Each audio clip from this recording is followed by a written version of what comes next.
अच्छे लोगों को बुरी पत्नियां और बुरे लोगों को अच्छी पत्नियां क्यों मिलती है? अक्सर हमें कई बार यह देखने को मिलता है कि अच्छे लोगों को जो सीधे सज्जन स्वभाव के होते हैं, उन्हें दुष्ट स्वभाव वाली स्त्रियां मिल जाती हैं, और जो दुष्ट स्वभाव के लोग होते हैं, उन्हें सीधी साधी आचरण वाली स्त्रियां मिल जाती हैं। ऐसा क्यों होता है? परमात्मा अच्छे लोगों के साथ अच्छे लोगों को क्यों नहीं मिलाता? क्यों सीधे सज्जन लोगों को दूषित चरित्र वाली स्त्रियों को मिला देता है? और जहां पति दुष्ट हो, मारने पीटने वाला हो, गाली गलौज करने वाला हो, नशा आदि का सेवन करने वाला हो, ऐसे लोगों को सीधी साधी स्त्रियां मिल जाती। दोस्तों, इस संबंध में मैं आपको इसके दो कारण बताऊंगा कि ऐसा क्यों होता है। आइए इस धार्मिक कहानी के माध्यम से समझते हैं। दोस्तों, आपने महान दार्शनिक सुकरात का नाम तो सुना ही होगा, जिन्हें लोगों ने महापुरुषों की श्रेणी में रखा है। उनके जीवन की एक घटना मैं आपको बताता हूँ। कहते हैं सुकरात जितने सीधे साधे थे, उतनी ही उनकी स्त्री उनके विपरीत वाली थी और क्रोधमुखी थी। और याद रखना दोस्तों, जिस घर में बात बात पर क्रोधित होने वाली स्त्री हो, उस घर के पुरुष का जीवन नर्क से भी गया गुजरा होता है। उस घर में लड़ाई झगड़े क्लेश हर समय बनी रहती है।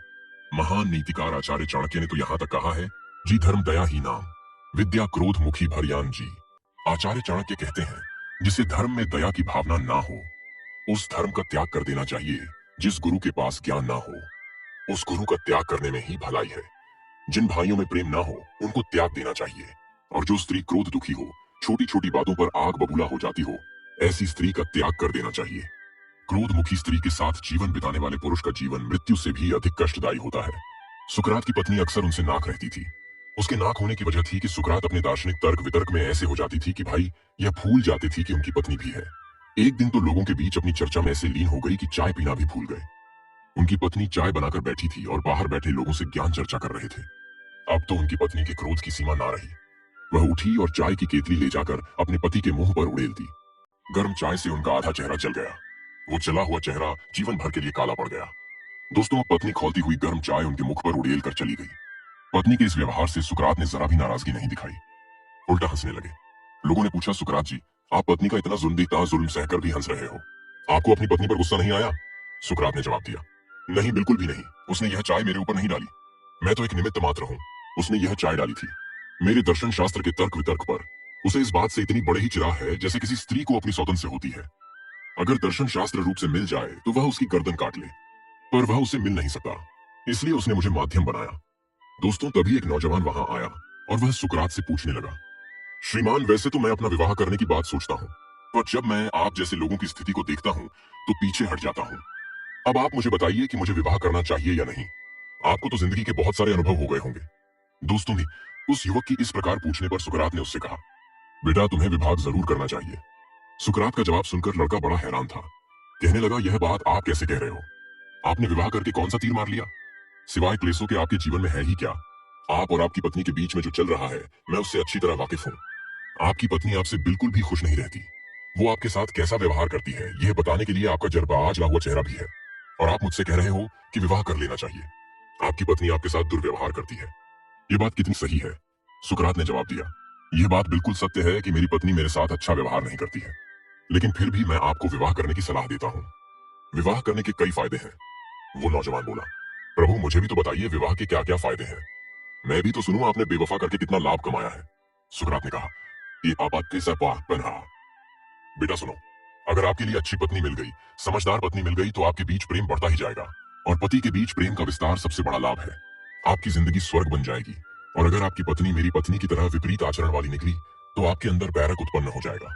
आप ये समझ जाएंगे कि दुनिया के रिश्ते नाती सब दुखों को जन्म देने वाले हैं। आपका लगाव ईश्वर से उतना ही मजबूत हो जाएगा। कहते हैं, वैसे तो सांसारिक मनुष्य ईश्वर को भूलकर संसार की ओर भागता है। जब संसार की मार पड़ती है, तब उसे ज्ञान होता है, तब उसे वैराग्य होता है, और तब ईश्वर की तरफ भागता है। अगर पत्नी अच्छी मिली तो प्रेम का लाभ होगा, और पत्नी बुरी मिली तो ईश्वर से आपका प्रेम मजबूत हो जाएगा। आप तो दोनों तरफ से लाभ में हैं। दोस्तों, एक बार आत्मदेव ने अपने पुत्र गोकर्ण से पूछा था, जब भी अपनी स्त्री से अत्यंत दुखी थी। आत्मदेव की कथा तो आपने सुनी ही होगी, जो श्रीमद् भागवत महापुराण में बरहत है। आत्मदेव की पत्नी भी विपरीत आचरण वाली थी।